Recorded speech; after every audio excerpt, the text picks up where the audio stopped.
Les partenaires du projet Rudy se sont penchés sur l'anonymisation des données. Mais qu'est-ce que l'anonymisation des données concrètement ?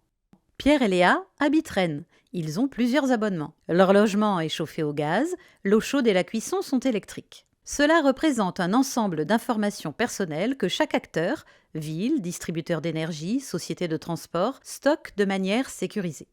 Leurs données personnelles ne peuvent pas être partagées sans leur consentement. En revanche, des règles d'anonymisation peuvent être définies pour conserver les données utiles et supprimer les données personnelles. Les données anonymisées pourront alors être partagées et croisées avec d'autres sources pour développer de nouveaux services.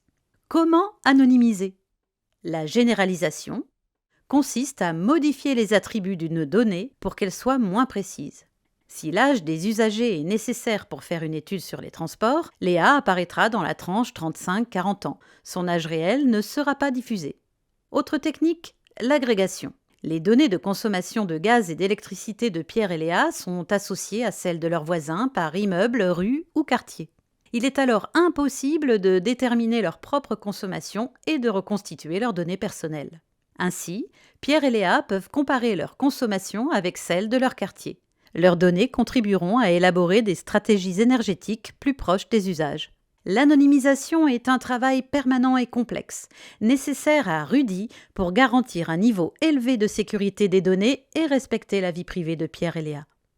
Plus d'informations sur rudy.dataren.fr et sur le compte Twitter de Rudy.